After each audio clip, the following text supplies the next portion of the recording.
Hello, everybody. It is Tuesday, the 5th of December. Um, I want to talk about bringing this age to an end, and the sooner the better.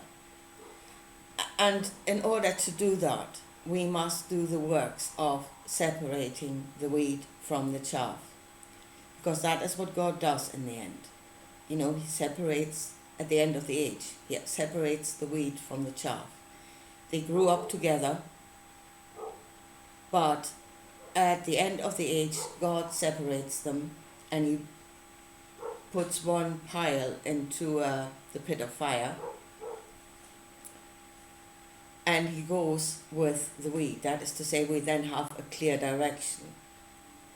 We have done the works of the knowledge of good and bad, and we now have a clear direction, a new set of rules and values from which we can go forward. Because at the moment, in this age was built on two different thoughts, and that is the Judeo-Christian, and Islam is hanging in there as well somehow because they're grown out of the same root. It was built on two different ideas, yeah, that are not compatible, and there are cracks in the foundation all over the place, and the more we build on it, the bigger the cracks get. And every time, first of all, we're building the same thing over and over again, and everything that we build will come tumbling down. It always does. So, separating the wheat from the chaff. Now, I have heard, I've joined this group on Facebook, and they want to go forward. I want to go forward. God, do I want to go forward? But I mean, I keep hearing, and this is why I'm still stuck here. And I think that is absolutely true. I mean, from what I've just said before, it is true. We must do this works. I hear over and over again, I will not give you a new house until you bring this house in order. So now they're going forward, they're looking at the spiritual side. But what they have actually done is they said, I got out of church, I'm walking away from that teaching, and they are now looking at Hermetics, the Gnostics, all those other teachings. And they're saying, I'm going forward now because I have left the church. Well, you still have not sorted the wheat and the chaff, so you're not going to see it in any other teaching either. And the other thing is, you cannot walk away from it just by getting out of the church. Because these thinkings have created our societies, especially Western societies. Western countries would tell you our law is based on Christian values, so it's even in our secular laws, that thinking. So no, just walking out of the church or the temple or the mosque will not do, because it is everywhere.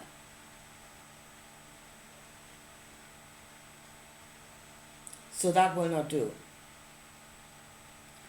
Now, and the other way I can see at the moment is people are trying very hard to combine these two things in saying it is all one thing. Yeah? They may look at the book and see the contradictions, but they're trying very hard to say that there are no contradictions. And they're really going into mental contortions in order to do that.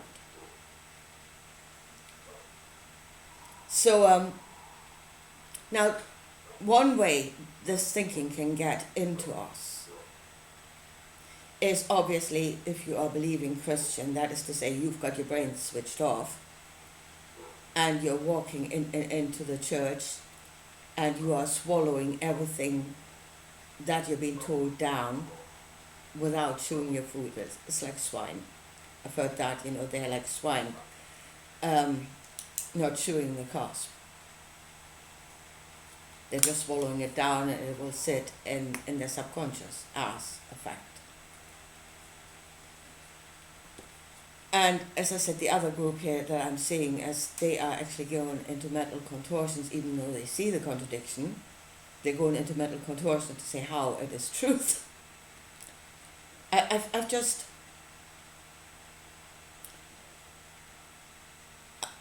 been through that again, where, and again it was John's Julian that brought that up, saying that Jesus says,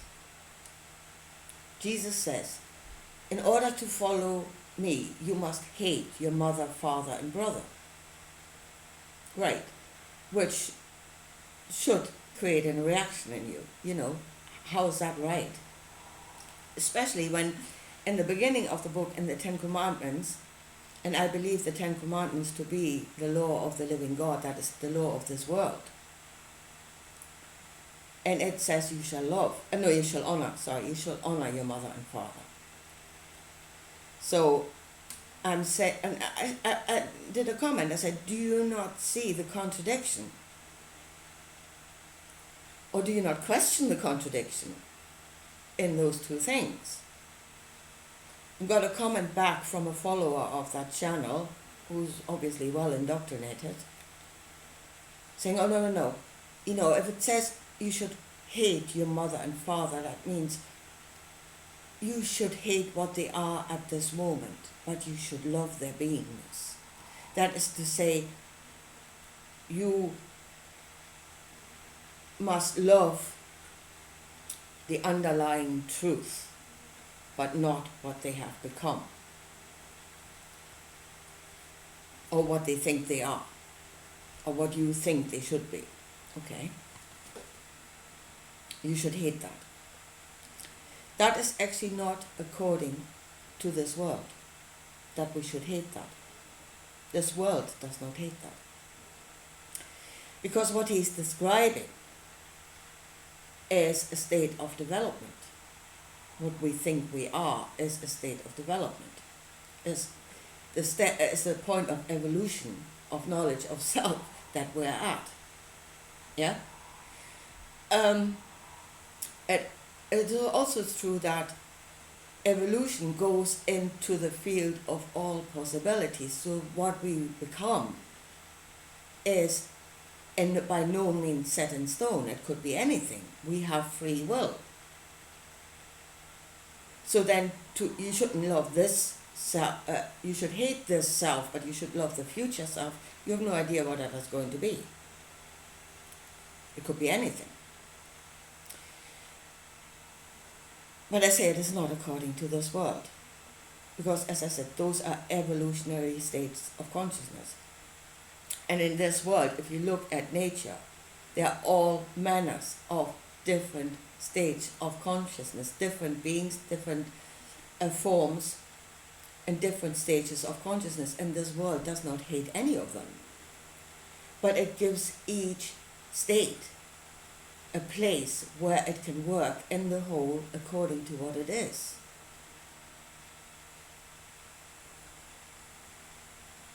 This world does not hate any state of consciousness. It does not judge it. It loves it, and it says, I give you a place where you can work. This is what you are at the moment. I give you a place where you can work. And then I put in the comment, I say, do you really not see what that New Testament is actually talking about? Do you not see what is happening there? I say, you are a part of the living God. This world is the intention of that we should all live together in cooperation, every level of consciousness. Don't judge it, just find it a place where it can work for good, you know. That is the living God. That is his intention. That is the Father you should honor. The mother is the form that it takes. So the solid flesh is the mother. And you should honor that too. You should look after it. I said, this is where you're at. Jesus comes and says there is another reality. There is another world. There is another Father that another intention that has created a different world. And I show you the way to go there. You can leave this world and you can come into the kingdom of my Father. Just become according to him. Change yourself. This book is asking you to make a choice. Yeah? And again, there you need, to me, that other kingdom is definitely the chaff. This is the wheat. But really, you must separate the two things. And if you go and say, well, as I go into mental contortions, where you can make the contradictions into the same thing, then you have not done the works. You're not even seeing what you're supposed to do.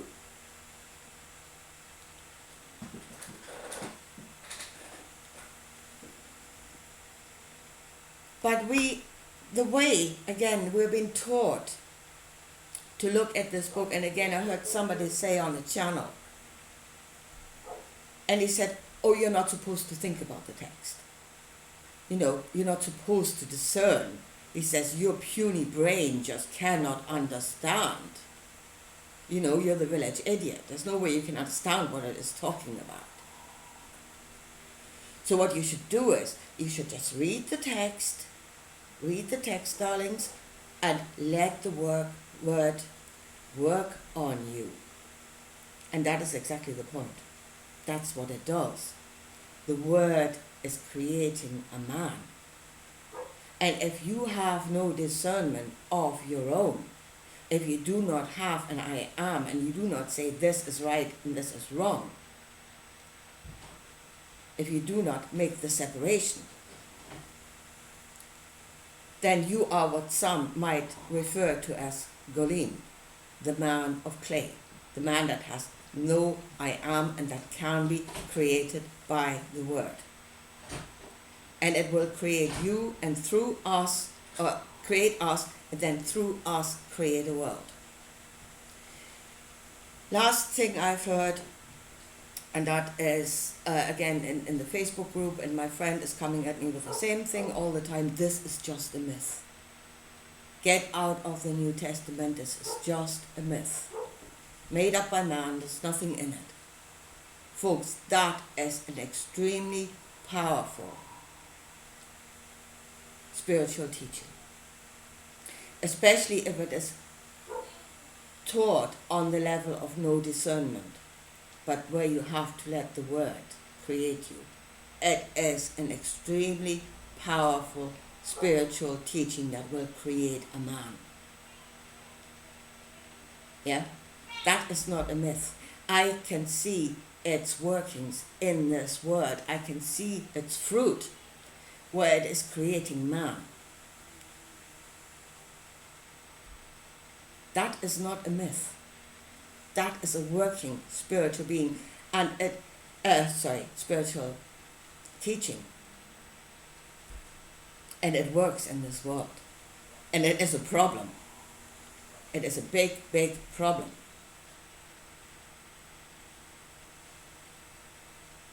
But as I said before, we let these things go in. Now, again, two ways. Either you do not chew your food and it's just sitting in your bottomless pit in your subconscious as a fact, and it will come up regurgitated. Either you act on it unconsciously, or whenever you speak you just regurgitate the words.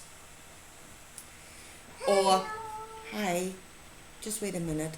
And then, or the other way is that people do the works, the works of a contortionist, and then they have actually cemented that as the truth, which is worse than doing no work at all. And they sit there as stepping stones. They are, these things, they are stepping stones in our subconscious, yeah? And as long as they are there, and we are not operating on the correct law, they are pavement slabs on the way to hell. And we will use those stepping stones over and over again, and they will always take us on the same way, in the same direction. And we will go around in circles. Now, there is this thought that once you know something, you cannot unknow it. Yeah, okay, it's sitting in your bottomless pit, it's sitting in your subconscious, you can't get rid of it. Okay, fine. But if they have to go through the veil of judgment, again, that is discernment. If they have to go through a veil of judgment and then being judged as good or bad before they come into awareness and make us act on it, if the correct veil is there, yeah, good and bad is not in the knowledge, it's not in fact, it's what you do with them. And what you do with them is ruled over by the law, by the veil.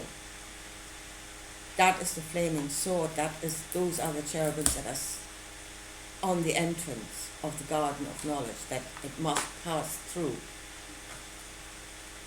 And if we go see the laws of the living God, if we see what is created here and what its laws are, and then we judge anything that is being taught to us as good or bad according to this, to the laws of nature, to the laws of this world. Yeah, we can know those sayings. And I mean, after a while, if they come up and we say, well, that's nonsense, they will not come up again. They will sink to the bottom. You know? Because we will use more and more just the thoughts that actually serve us. And the rest will sink into the bottomless pit.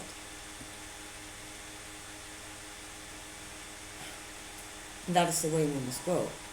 So here is, let's bring this age to an end. Let's do the works of a God. Let's separate the wheat from the chaff. Let's have a law that is according to this world, according to nature, according to our nature, according to what creates life in this world. And anything that is said in those teachings that is against that, let's judge that as chaff, root it out, get rid of it, let it sink into the bottomless pit and never come up again. Anyway, I leave it at that for today, and I'll talk to you again soon. Bye.